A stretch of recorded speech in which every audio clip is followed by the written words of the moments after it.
Most people know what fight, flight, freeze are, but there's one survival response that's quieter, more socially acceptable, and far more dangerous over time. It's called Fawn. And if you're a lifelong people pleaser, you may want to listen to what I'm about to say because it might be ruining your relationships.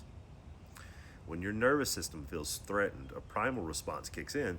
Fight tries to control the situation, flight tries to escape it, freeze shuts everything down, and fawn says if I make everyone else happy, maybe they'll keep me safe.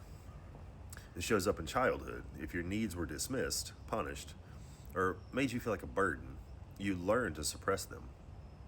You became the peacekeeper, the fixer, the one that says yes when you mean no. You didn't do this to manipulate. You did this to survive. But here's the thing about the fawn response. It works for a while until you start healing, until you say, wait, what about me? And then suddenly, the very people you kept happy, they're upset. Think about a person at the supermarket handing out free samples. You take one, you say thanks, you walk away. No purchase, no commitment. Now imagine doing that every week for 3 years. And then one day you reach for a sample and they pull it back. Hey, no free samples for you. You'd be confused, maybe annoyed. But here's the thing, they taught you to expect the free samples. You just followed the pattern.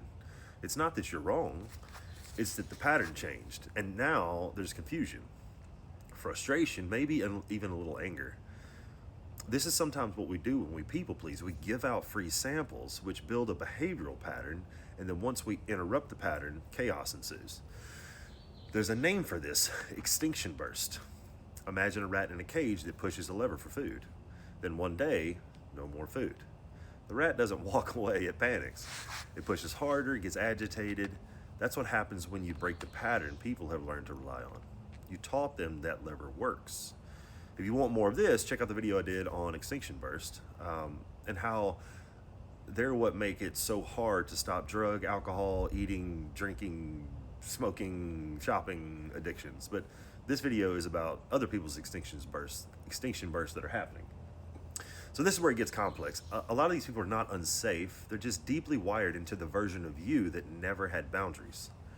And suddenly they're being asked to quit a behavior they didn't even know was a problem.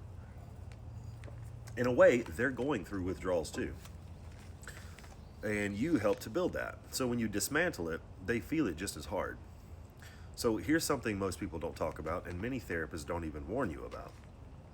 Relationships don't always fall apart because of betrayal or addiction. Sometimes they fall apart because one person got better. Individual therapy often leads to more self-awareness, stronger boundaries, and less codependence.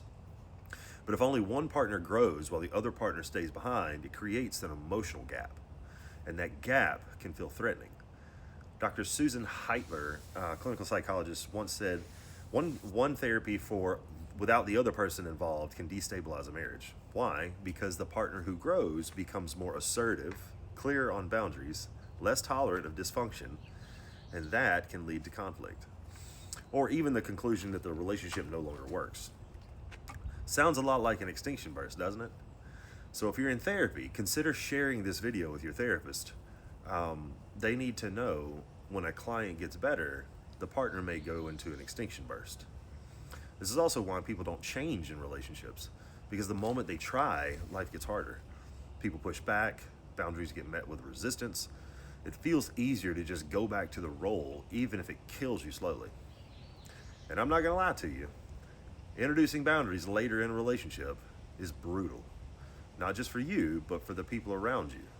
It's so much easier to start from the beginning with clarity. But if you're here now, it's not too late. It just means you have to be ready for the storm that change brings. This is why I teach what I call anticipatory extinction burst communication. You don't wait until everything breaks. You name it. You prepare people. You say something like, hey, I've been working on myself. I've realized I've been saying yes when I meant no. That's changing now. And I know it might feel uncomfortable, but it's not me pulling away. It's me finally coming back to myself. And I hope that we can navigate this together. Let me also say this. After an extensive search, I couldn't find any formal literature discussing this topic. I'm not claiming I'm the first person to think of this. I truly hope that's not the case. But if you do find anything, please send it to me. I want to learn more about it. Until then, this is the term I'm using.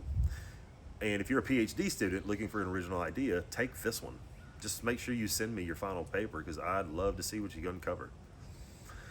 And I can hear someone saying, well, I told them what I need, I communicated, and they still didn't care. So that means they're toxic, right? They never cared about me to begin with. I get it, but if that's where your thinking ends, you're not enlightened. You're avoiding. They're not reacting to you. They're reacting to the disturbance inside themselves.